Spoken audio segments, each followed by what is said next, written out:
Hello everyone, welcome to my channel. मैं हूं आकाश शर्मा और आप सब लोग देख रहे हैं maths by Akash Sharma channel को। प्यारे बच्चों, हम पढ़ रहे हैं यूपीएसआई बैच। आज क्लास होने वाली है फोर्थ। बच्चों थर्ड क्लास मुझे नहीं पता आप लोग क्यों नहीं देख रहे हैं।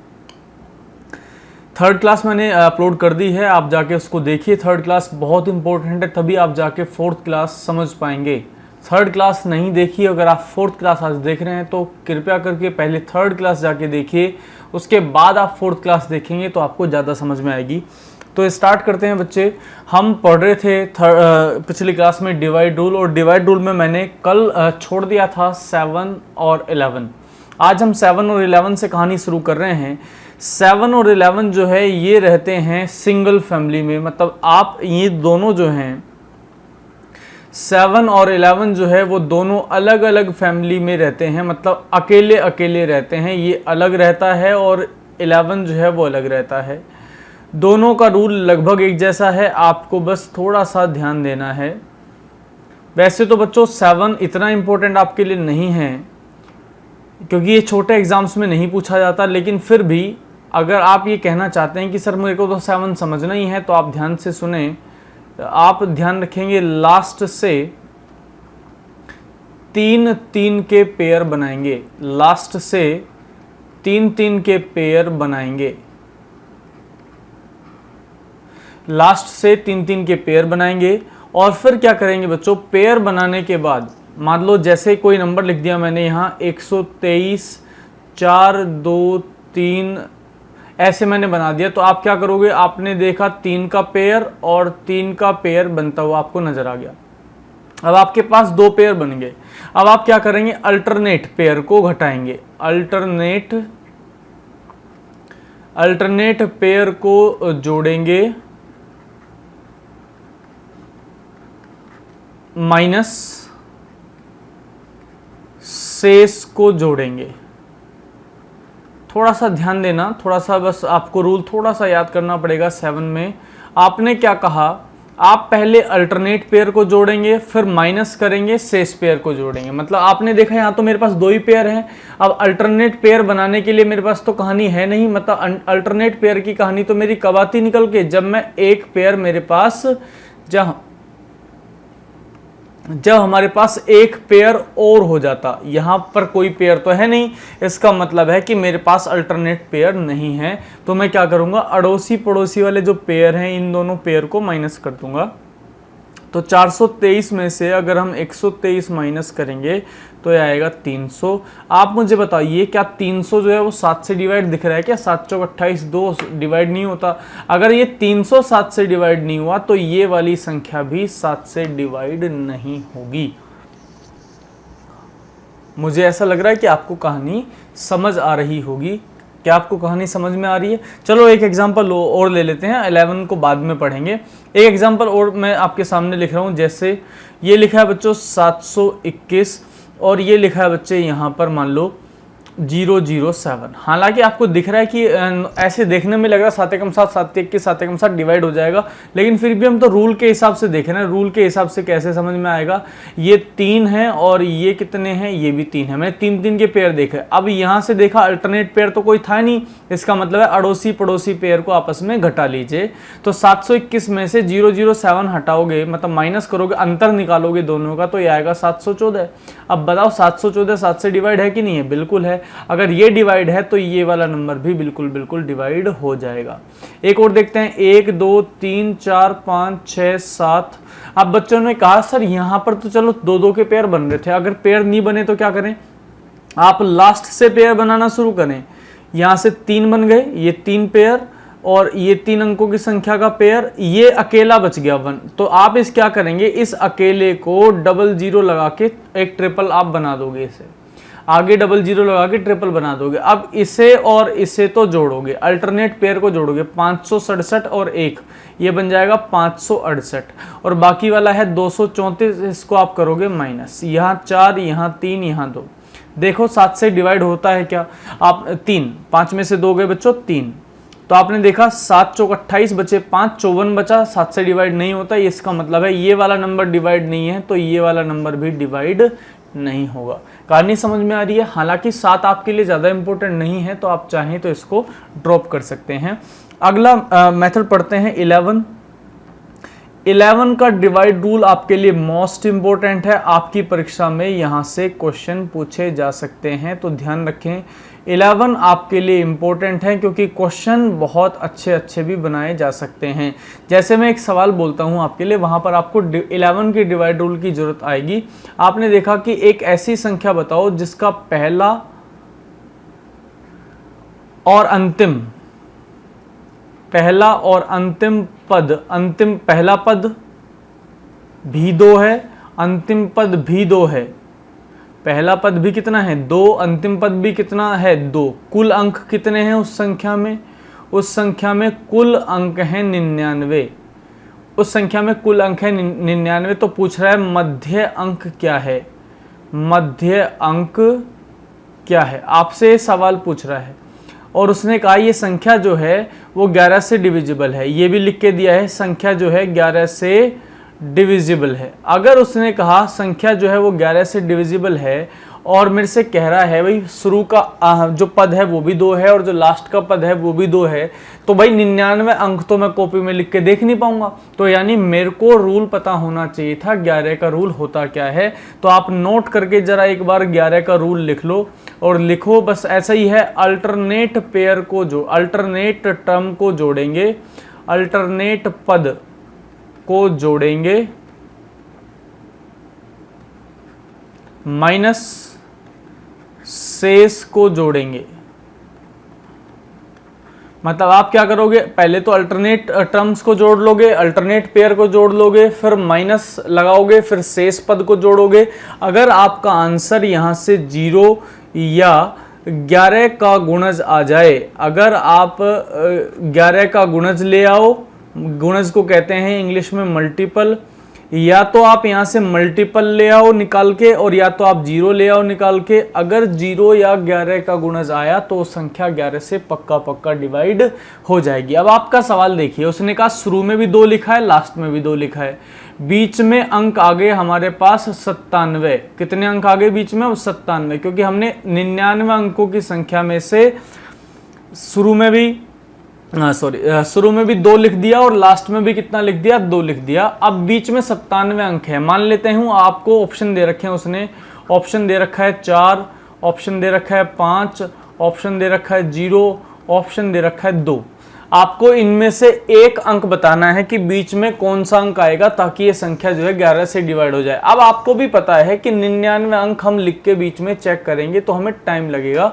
तो हमने देखा यार ये 99, 97 और 2 99, इसका मतलब है कि ये 99 पदों की एक संख्या है। अब ध्यान से समझ लेना, मोस्ट इंपोर्टेंट सवाल है ये, मोस्ट इंपोर्टेंट क्वेश्चन है। अगर आप ये कहना चाहते हो 99 पद हैं तो आप चाहे 99 लिखो, चाहे 97 लिखो, चाहे 87 लिखो, चाहे 15 लिखो, चाहे 7 लिखो, चाहे 3 लिखो, चाहे 1 लिखो, लेकिन एक तो हम ले नहीं सकते क्योंकि हमारे पास 2 तो उसने दे रखे हैं। ऐसी संख्या जिसमें विषम पद हो उन सभी के लिए रूल एक जैसा लगेगा। आप क्या करेंगे, आप इसका रूल बनाएंगे। रूल इसमें छोटी सी शॉर्ट ट्रिक आपको बता दे रहा हूं। ये शॉर्ट ट्रिक क्या है, शॉर्ट रूल क्या होगा, आप इसका आंसर लगाएंगे मध्यमान बराबर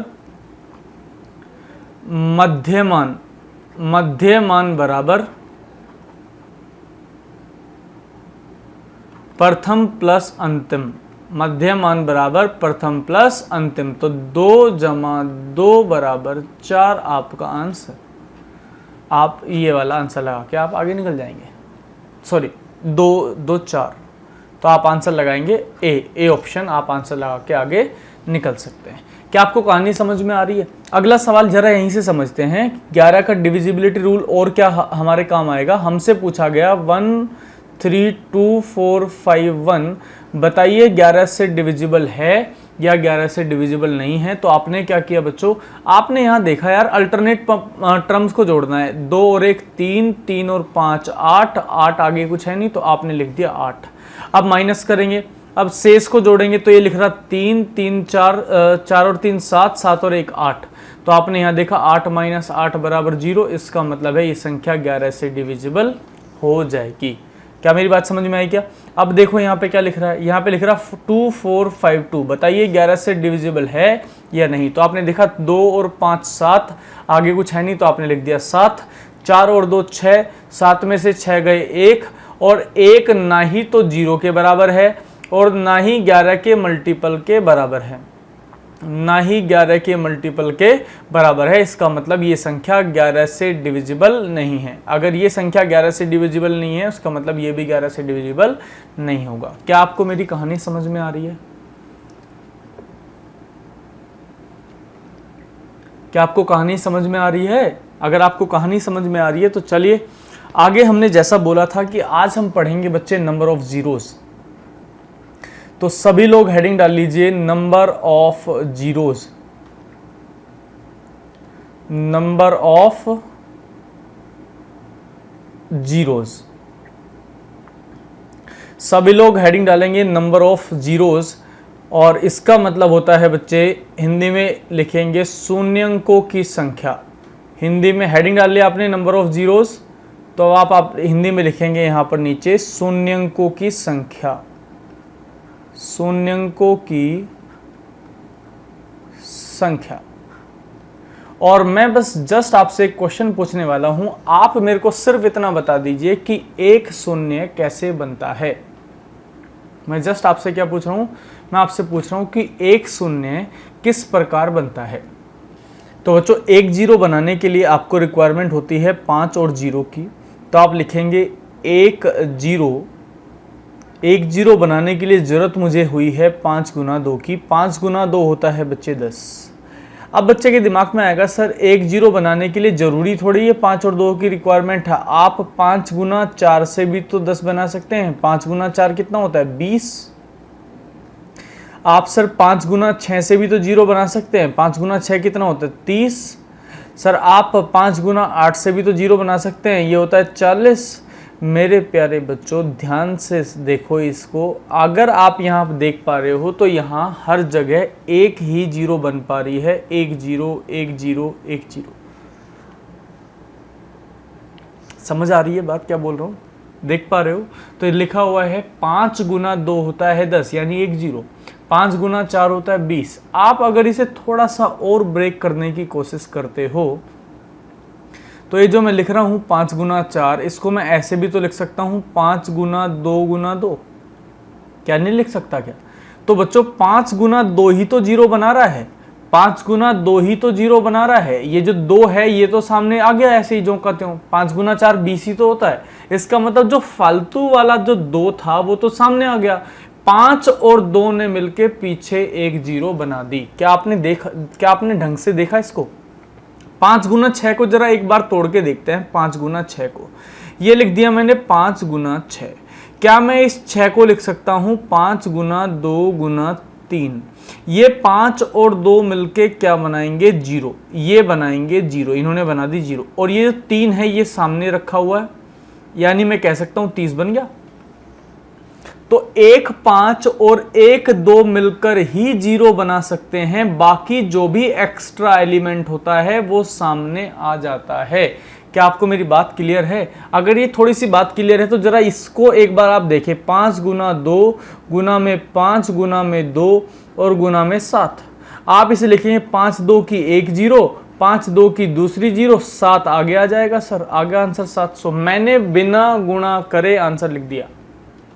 कैसे लिख पाया मैंने कहा 1 5 और 1 2 मिलकर एक जीरो का निर्माण करते हैं।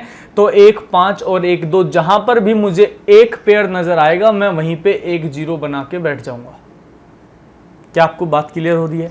अगर आपको मेरी ये वाली बात क्लियर है तो शायद आपको अगली बात बिल्कुल समझ में आ जाएगी। 5 गुना 5 गुना 5 गुना में 2 गुना में 2। आप मुझे बता सकते हैं कितनी जीरो बनेंगी पीछे?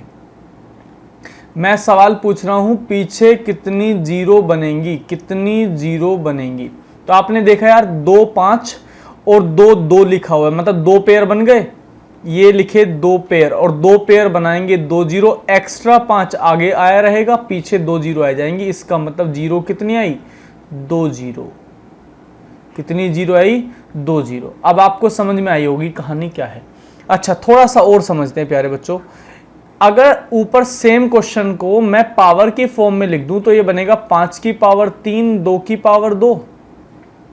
मैं पूछ रहा हूं कितनी जीरो संभव हैं, तो आप ये भी कह सकते हो कि सर जो लोवेस्ट पावर है ना, लोवेस्ट पावर, इंपोर्टेंट करके लिख लो इस बात को, लोवेस्ट पावर ही पेयर बनाएगी, लोवेस्ट पावर ही पेयर बनाएंगी। अगर लोवेस्ट पावर पेयर बनाएंगी तो जीरो भी बनेगी लोवेस्ट पावर। जीरो कितनी बनेगी? जीरो बनेंगी लोवेस्ट पावर। तो आप इसको ढंग से नोट करके नोट्स में लिख लेना कि जब भी बात जीरो की हो रही हो और मैं आपसे कहूं कि बताइए लास्ट में कितनी जीरो बनेंगी, तो सबसे पहले तो दिमाग में ये आना चाहिए कि 1 5 और 1 2 मिलकर एक जीरो का निर्माण करते हैं। फिर हमें ये भी पता लगना चाहिए कि जो एक्स्ट्रा एलिमेंट है वो सामने लिखा जाता है। इसका मैं इस्तेमाल HCF LCM में करूंगा, धज्जियां उधेड़ देंगे HCF LCM की, लेकिन तभी उधेड़ेंगे HCF LCM को जब हमें पता होगा कुछ, जब हमें नंबर सिस्टम ढंग से आता होगा। HCF LCM हमारी चुटकियों का खेल बनेगा, लेकिन तभी बनेगा जब calculation, number system, divide rule, square, cube सब हमें आता होगा। समझ रहे हो? जो नंबर सिस्टम पढ़ रहा है बच्चा, अगर UPSI क्रैक करना चाह रहा है और नंबर सिस्टम नहीं पढ़ रहा है, तो ध्यान रखना अगले वाले सारे टॉपिक में दिक्कत होगी इसको। अगर आपको टॉपिक पढ़ना है तो नंबर सिस्टम पढ़ो, ढंग से पढ़ लो इसको। 1 बार, 2 बार, 3 बार, 4 बार, जितनी बार वीडियो देखी जाए उतनी बार देखो, तब जाके नंबर सिस्टम क्लियर होगा। अगर नंबर सिस्टम क्लियर है तो आगे अरिथमेटिक में आपको बहुत कम दिक्कतें आएंगी। आपसे यहाँ आपके सामने लिखा है बच्चे, लोवेस्ट पावर ही पेयर बनाएंगी और लोवेस्ट पावर ही आपकी जीरो का आंसर बन जाएगा। तो चलिए एक सवाल का मेरा उत्तर दे दीजिए। अगर मैं आपसे कहता हूं 5 की पावर x इंटू 2 की पावर x माइनस 1, बताइए मेरे को कितनी जीरो बनेंगी। मैंने पूछा कितनी जीरो संभव। तो आपने देखा यार, x माइनस 1 बड़ा होता है या x बड़ा होता है? x बड़ा होता है, तो x माइनस 1 छोटा, तो हम कहेंगे जीरो का मतलब लोवेस्ट पावर, और लोवेस्ट पावर कौन सी? लोवेस्ट पावर है x माइनस 1, तो आप आंसर लगा सकते हो x माइनस 1। अगला क्वेश्चन मैं लिख रहा हूं 5 की पावर 7 गुना 2 की पावर 5, कितनी जीरो बनेंगी? 5 जीरो बनेंगी। अगर मैं कहता हूं 5 की पावर 17 गुना में 2 की पावर 22, तो जीरो कितनी बनेगी? जीरो बनेंगी 17, क्योंकि यहां छोटा कौन है? 17, यहां छोटा कौन था? 5, यहां छोटा कौन था? x minus 1। क्या आपको नंबर ऑफ जीरोस की कहानी थोड़ी सी भी समझ में आई है? अगर आपको थोड़ी सी भी समझ में आई है तो आप जरा मेरे को इस सवाल का आंसर दे दो, 120 फैक्टोरियल में कितनी जीरो बनेंगी? अब बच्चे कहेंगे सर ये फैक्टोरियल नाम की भला आप क्या बोल रहे हो? इस साइन का नाम हमारे मैथ में होता है फैक्टोरियल। क्या होता है? फैक्टोरियल। इस फैक्टोरियल को खोलने के लिए मान लो अगर मैं कहीं आपके सामने लिख दूं 3 फैक्टोरियल, तो इसका मान होता है 3 गुना 2 गुना 1। अगर मैं आपके सामने लिख देता हूं 2 फैक्टोरियल, तो इसका मतलब होता है 2 गुना 1। अगर मैं आपके सामने लिखता हूं 1 फैक्टोरियल, तो इसका मान होता है 1। अगर मैं 10 फैक्टोरियल लिख दूं आपके सामने, तो इसका मान हो जाएगा 10 गुना 9 गुना में 8 गुना में 7 गुना में 6 गुना में 5 गुना में 4 गुना में 3 गुना में 2 गुना में 1। क्या कहानी समझ में आ रही है आपको? कहानी आपको ये समझ में आ रही है कि जो फैक्टोरियल होता है ना, फैक्टोरियल, उसका अर्थ होता है जहां जो भी संख्या है उससे खोलते हुए जाएंगे, मल्टीप्लाई करते हुए 1 पे आके वापस रुक जाएंगे। 120 फैक्टोरियल का मतलब क्या हो जाएगा? 120 फैक्टोरियल का मतलब होगा 120, 119 एंड सो ऑन, गुना करते जाएंगे 2 गुना 1, यहां तक कहानी आएगी। सॉरी, अगर मैं आपको ये कहूं कि इस कहानी को मैं थोड़ा सा उल्टा लिखना चाहता हूं, तो मैं ये भी तो लिख सकता हूं 1 into 2 into and so on into में 119 इंटू में 120। मैंने इसे पलट दिया, पूरे सवाल को ऐसे लिख दिया। अब मुझे आप ये बताओ जीरो कैसे पता चलेंगी, जीरो कितनी है? जीरो कैसे पता चलेगी कि कितनी जीरो है? तो जीरो कब पता चलेगी? जीरो पता चलेगी जब हम 5 की पावर और 2 की पावर ढूंढ लेंगे। तो हमें किसकी पावर ढूंढनी है? 5 की पावर और इनटू में 2 की पावर हमें ढूंढनी है। जैसे ही हमारे पास 2 की पावर और 5 की पावर आ जाएगी तो हमें 0 पता लग जाएगी। अब आप मुझे एक बात बताइए, इस पूरे के पूरे सवाल में 2 ज्यादा बार आएगा या 5 ज्यादा बार आएगा? क्योंकि हमें तो कौन सी पावर ढूंढनी है? हमें तो ढूंढनी है लोवेस्ट पावर। अब जिसकी भी पावर लोवेस्ट होगी उसी की पावर हम ढूंढ लेंगे। हमें ढूंढनी है बच्चों लोवेस्ट पावर, और लोवेस्ट पावर जिसकी भी होगी उसी की पावर ढूंढ देंगे। आप बताओ 2, 4, 6, 8, 10, 12, 14, 2 तो हर एक दूसरे घर पे है। 2, 3 छोड़ के 4 पे, 5 छोड़ के 6 पे, 7 छोड़ के 8 पे, 5 देखो 5 कहां कहां है? 1, 2, 3, 4, फिर आता है 5, 6, 7, 8, 9, फिर आता है 10। इसका मतलब 5 का घर जो है वो थोड़ा दूर दूर के बाद है, यानी थोड़ी दूरी के बाद आता है। इसका मतलब लोवेस्ट पावर किसकी आएंगी? 5 की। तो किसी की भी पावर ढूंढने के लिए आप क्या करेंगे? अब आप ऐसा एक चित्र बनाएंगे और ऐसे एक चित्र पे आप ऊपर लिख देंगे 120, लिख देंगे 120। अब आप देंगे 5 से भाग। किससे भाग देंगे? 5 से। क्यों दिया मैंने 5 से भाग? क्योंकि मैं 5 की पावर ढूंढना चाहता हूं। अगर मैं 2 की पावर ढूंढता तो मैं 2 से भाग करता। अगर मैं 7 की पावर ढूंढूंगा तो 7 से भाग करूंगा। अगर मैं 13 की पावर ढूंढूंगा तो मैं 13 से भाग करूंगा। तो मैं 5 से भाग कर रहा हूं। 5 से गया, 5 दूनी 10, 5 चौक 20, कहानी खत्म। फिर 5 से भाग देंगे, 5 चौक 20। अब 5 चौक 20 जब मैंने पहाड़ा पढ़ा तो रिमाइंडर के रूप में मेरे पास 4 बचा। ध्यान आपको ये रखना है कि रिमाइंडर का कोई इस्तेमाल आपको नहीं करना। जितनी बार भाग चला जाए बस उस संख्या को आपको लेना है। फिर आप 5 से भाग देने चलेंगे तो 5 से भाग अब नहीं जाएगा। और जहां जहां आपने आंसर लिखा है, पहले आपने 24 आंसर लिखा था 5 से भाग देके, अब आपने 4 आंसर लिखा है 5 से भाग देके, तो आप जोड़ दो इनको, 24 और 4 28, आपके सामने बनेंगी 28 0। मोस्ट इंपोर्टेंट सवाल है यूपीएसआई में। सवाल यहां से पूछा जा सकता है, ध्यान रखिएगा। सवाल पूछा जा सकता है। सवाल मैं बहुत भयंकर भी पूछूंगा आपसे, लेकिन पूछूंगा तो तब, सवाल तो मैं तब दूंगा ना जब आप मुझे यहां से सॉल्यूशन करके दे दोगे। समझ में आ रही है ना? जब आपको समझ में आ जाएगा तो मैं सवाल भी आपसे पूछना स्टार्ट कर दूंगा।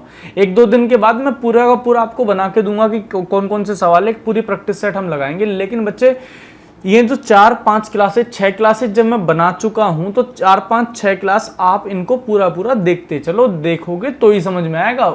6ठी-7वीं क्लास पर समझ में आनी बंद हो जाएगी। समझ में आ रही है ना बात? अच्छा, सवाल एक और है आपके लिए। सवाल क्या है? सवाल है, मान लो लिख दिया आपके सामने 188 फैक्टोरियल। तो 188 फैक्टोरियल का मतलब है 188 गुना में 187 गुना में एंड सो ऑन गुना में 2 गुना में 1। तो क्या है, इस सवाल को हम सीधा करके लिख सकते हैं? बिल्कुल लिख सकते हैं सर।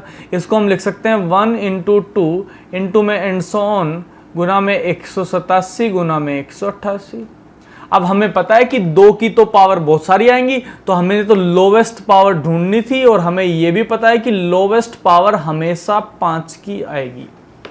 हमेशा फैक्टोरियल वाले सवालों में हमेशा जो लोवेस्ट पावर आएगी वो 5 की आएगी। तो चलिए आप ढूंढने दें 5 की पावर। 188 को भाग करते हैं 5 से। एक ऐसा चित्र बनाएंगे और इसको भाग देना शुरू कर देंगे 5 से।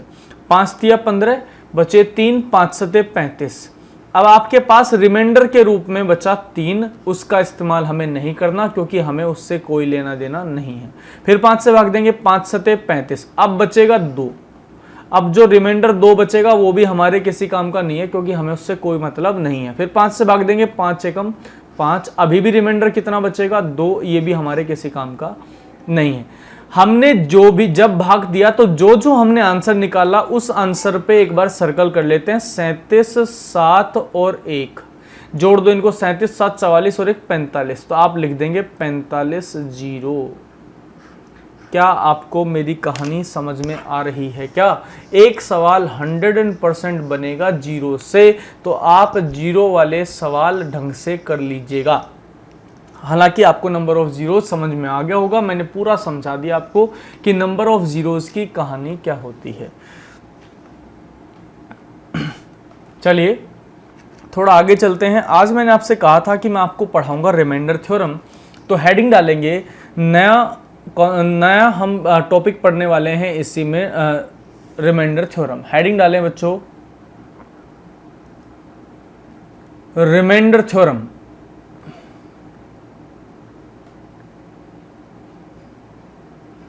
अगर आप रिमाइंडर थ्योरम की बात करते हैं, ये शायद मैंने गलत लिख दिया है, ऐसे लिखते हैं रिमाइंडर थ्योरम। अगर आप रिमाइंडर थ्योरम की बात करते हैं, शेषफल प्रमेय की अगर आप बात करते हैं, यहां मैं हेडिंग डाल रहा हूं दूसरा हिंदी में, शेषफल प्रमेय, शेषफल प्रमेय। अगर आप रिमाइंडर थ्योरम की बात करते हैं तो ये जो प्रभावित है, ये प्रभावित है द्विपद प्रमेय से, मतलब बाइनोमियल थ्योरम से। हमने 12th में पढ़ी है, 11th 12th में हम लोग पढ़ के आए हैं बाइनोमियल थ्योरम, वहाँ उसको हम पढ़ते हैं द्विपद प्रमेय, वहीं से थोड़ी थोड़ी आधारित है शेषफल प्रमेय।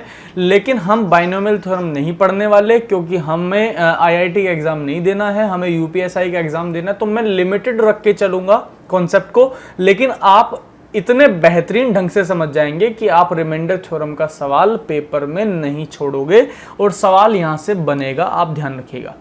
चलिए, क्योंकि देखो UPSI में मान लो अगर 4 शिफ्ट में भी पेपर हुआ तो कम से कम मान लो अगर 4 दिन पेपर हुआ तो 8 शिफ्ट, और अगर एक दिन में 3 शिफ्ट हुई तो 12 पेपर, अगर 2 शिफ्ट हुई तो 8 पेपर। 8 पेपर बनाएंगे, आपको पता नहीं चलेगा नंबर सिस्टम के 2 सवाल कौन से टॉपिक्स आएंगे। तो आपको हर एक टॉपिक को उसी मेहनत से पढ़ना पड़ेगा कि हो सकता है आप जिस शिफ्ट में बैठो उस शिफ्ट में पेपर आपको मिल जाए। कई बार बच्चे सोचेंगे यार आप पहले भी टाइप क्वेश्चन इंपॉर्टेंट बता रहे थे, इसको भी, तो ये आपके सेट वाइज बनेगा। और जब सेट वाइज बनेगा ना तो आपको पता नहीं चलेगा आप कौन से पेपर में बैठने वाले हो। समझ में आ रही ना बात?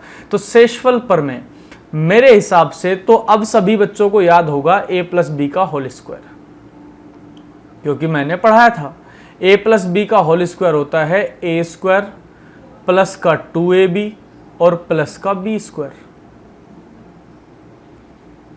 सबको क्लियर है?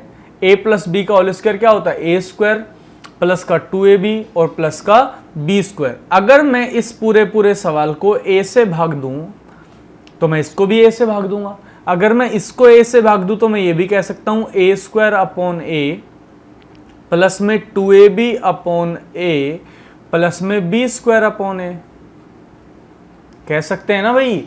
अगर मैं कह रहा हूं कि मैं a+b के होल स्क्वायर को a से भाग करता हूं तो मैंने पहले a+b का होल स्क्वायर ओपन कर दिया, फिर मैंने a² upon a b² upon a 2ab upon a लिख दिया। आप मुझे बताओ, अगर हम 21 को 7 से भाग दे तो रिमाइंडर कितना? कुछ ने तो आंसर बोल दिया 3, ये तो है गलत। 7 या 21, ये जो 3 आया ना बच्चों, ये आया रिजल्ट। ये क्या आया? Result, not reminder. ये हमारे लिए रिजल्ट था, और रिजल्ट को हम क्या कहते हैं? आप बताओ रिजल्ट को क्या कहते हैं? चलो मैं अभी आपके लिए रिजल्ट लिख रहा हूं, RESULT। रिजल्ट होता है बच्चे, रिजल्ट होता है। आप जब यहां कहते हैं, देखो इसमें ध्यान से समझना, ये होता है आपके लिए भाज्य, ये होता है आपके लिए भाजक, ये होता है आपके लिए, यहां पर आता है बच्चे भागफल। और जब आप पूरा हल कर लेते हैं और जब यहां लास्ट में बचता है, आप इसे कहते हैं शेषफल। इतना ही तो आप बोलते हो। इस भागफल को हम बोलते हैं क्वोशेंट, Q। इसको हम बोलते हैं डिविजर, डिविजर मतलब भाजक। इसको हम बोलते हैं डिविडेंट, और इसको हम बोलते हैं रिमाइंडर। ये आप ध्यान से समझना। तो ये जो रिजल्ट है इसी को हम बोलते हैं क्वोशेंट। मतलब आपका जो क्वोशेंट आया है वो आया है 3, लेकिन आपका रिमाइंडर कितना आया है? रिमाइंडर आया है 0। पूछो क्यों? देखो इधर 21 को इधर भाग दो 7 से, 7 या 21, 0 बच गया। तो 0 क्या है? शेषफल। यानी ये 3 जो था वो 3 क्या था? रिजल्ट था। ध्यान से सुनो, अब एक बात नोट कर लो, कॉपी में, दिमाग में, जहां मर्जी नोट करनी है वहां कर लो। यदि हर से अंश में, यानी यदि डिनोमिनेटर से नुमरेटर में, अंश में कुछ कट जाए तो रिमाइंडर 0 आता है। ध्यान से समझो मैं क्या बोल रहा हूं। मैं कह रहा हूं यदि अंश में रखी हुई कोई चीज हर से कट जाए तो रिमाइंडर कितना आता है? 0। तो हमारे सामने तो सवाल लिखा हुआ था, हमारे सामने सवाल लिखा था a प्लस बी का होल स्क्वायर अपॉन a। हमने इसको अगर हम ओपन करके लिखें तो लिखेंगे a square upon a plus में b square upon a plus में 2ab अपॉन a, यही लिखेंगे भाई। अब आप मेरे को बताओ, ये स्क्वायर से ये a कट गया, इस a से ये वाला a कट गया, बस क्या बचा हमारे पास? हमारे पास बचा b स्क्वायर अपॉन a। यहाँ रिमाइंडर 0, यहाँ रिमाइंडर 0। कहाँ रिमाइंडर 0 नहीं आएगा? यहाँ पर। तो हम कहेंगे b स्क्वायर अपॉन a, भाग जा नहीं रहा इसलिए रिमाइंडर कितना? b square. आंसर आ गया आपका b स्क्वायर। समझ में आई बात? कहानी क्लियर हो रही है? थोड़ी सी क्लियर हो रही है? अगर क्लियर हो रही है तो चलो आगे चलते हैं। आगे चलते हैं, लिखते हैं एक सवाल और ले रहा हूं, a प्लस बी की whole power 3 divided by b। आपने फिर से ऐसे ही किया, a cube plus B cube plus 3a square b plus में 3ab स्क्वायर। इस बार आपको डिवाइड करने के लिए बोला गया b से, तो आपने क्या किया? आपने लिखा a cube upon b plus में b cube upon b plus में 3a square b upon b और प्लस में 3ab स्क्वायर अपॉन b। इस b से ये पावर कट गई, इस b से ये b कट गया, इस b से 3 कट के 2 आ जाएगा। यानी इन तीनों में तो कुछ ना कुछ कट रहा है, इसका मतलब है इन तीनों में तो जो रिमाइंडर आएगा वो 0 आएगा।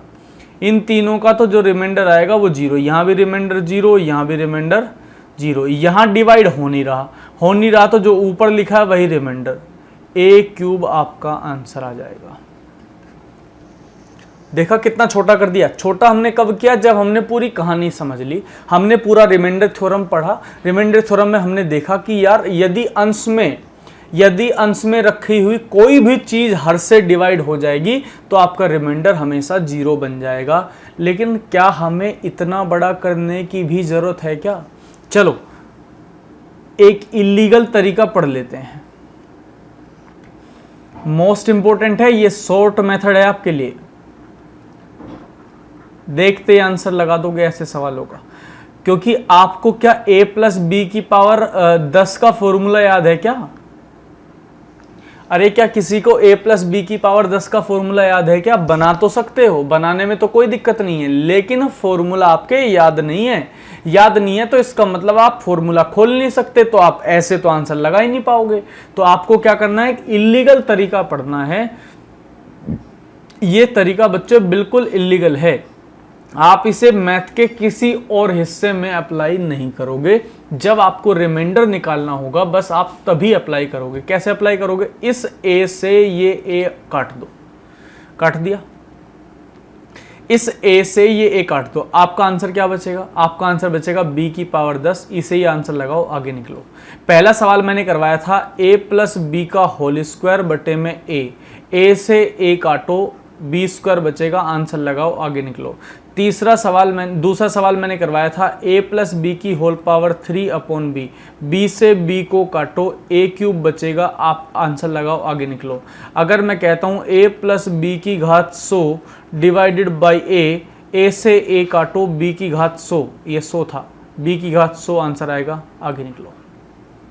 4 सवाल मात्र 5 से 7 सेकंड में मैंने कर दिए। कैसे करे? मैंने इलीगल फॉर्मेट अपनाया और मैंने कहा ये हम तभी इस्तेमाल करेंगे, ऐसे a से a आप और कहीं गणित में नहीं काट सकते, ध्यान रखना मेरी बात, क्योंकि ऊपर पावर बनी हुई है। लेकिन मुझे चाहिए था भाई रिमाइंडर थ्योरम, इसका मतलब है मैं रिमाइंडर थ्योरम लगाते समय मैं इसको काट सकता हूँ। उसका रीजन भी मैं आपको दे देता हूँ कि मैंने ऐसा किया क्यों।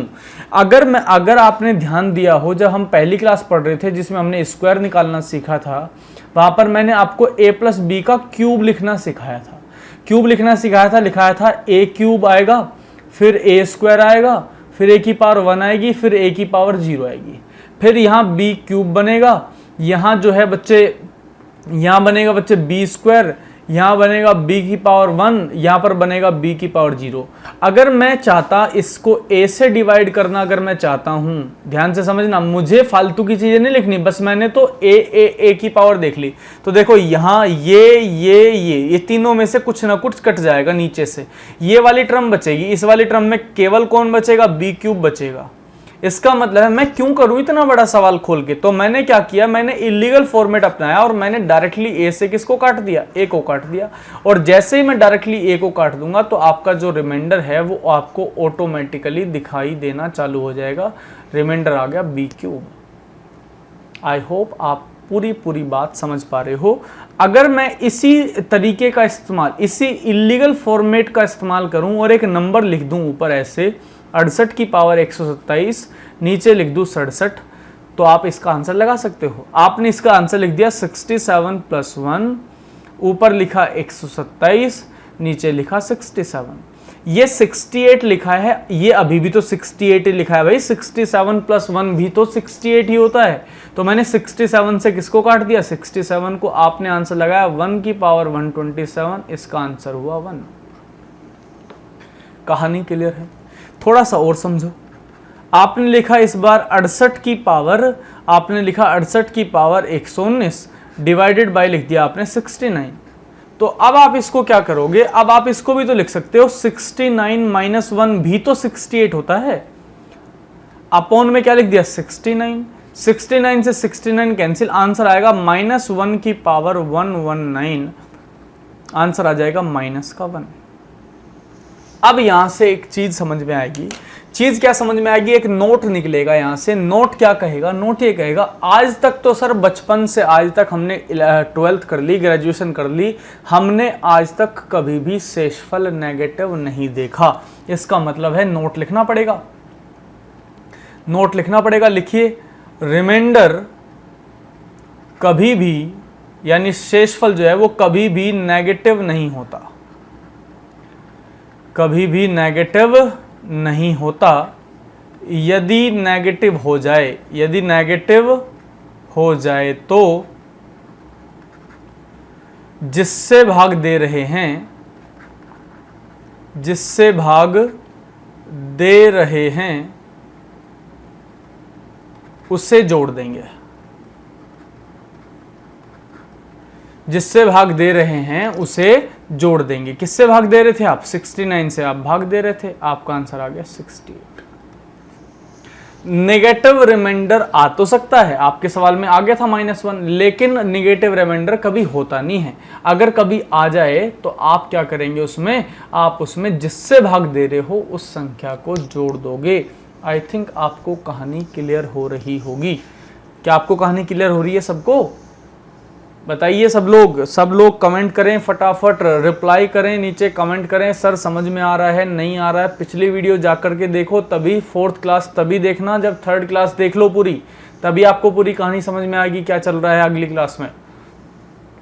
तो बच्चे आज की कहानी यहीं तक रखते हैं और इस कहानी का जो अगला पार्ट है उस पार्ट में मैं आपको रिमाइंडर थ्योरम के, ध्यान से समझ लो अगले पार्ट में हम क्या करने वाले हैं, अगले पार्ट के लिए तैयार रहना है आपको। मैं आपको रिमाइंडर थ्योरम के, यूनिट डिजिट के, रिमाइंडर थ्योरम के यूनिट डिजिट के, नंबर ऑफ जीरोज के और फैक्टराइजेशन के, जो मैंने फैक्टर आपको पढ़ाए थे, और कुछ क्वेश्चन स्क्वायर के और कुछ क्वेश्चन स्क्वायर रूट के। इतने सारे टॉपिक हम पढ़ चुके हैं, आपको मजाक लग रहा है? क्यूब मैं आपसे पूछूंगा याद, और क्यूब रूट के इतने सारे टॉपिक्स पढ़ लिए हमने 4 क्लासेस में। रिमाइंडर थ्योरम पढ़ लिया, रिमाइंडर थ्योरम यूनिट डिजिट पढ़ लिया, नंबर ऑफ जीरोस पढ़ ली, फैक्टर पढ़ लिए, स्क्वायर पढ़ लिए, स्क्वायर रूट, क्यूब रूट, हमने ये सारे टॉपिक पढ़ दिए। 1 2 3 4 5 6 7 8 टॉपिक पे कहानी हम पढ़ चुके हैं। अगली क्लास में मैं इन सभी पे आपको रिलेटेड सवाल करवाऊंगा। 20 से 25 30 सवाल हम करेंगे और उसके बाद फिर हम अगले वाली कुछ चीज़ें पढ़ेंगे, पूरा कॉन्सेप्ट पढ़ेंगे, फिर उसके बाद प्रैक्टिस क्वेश्चंस करेंगे।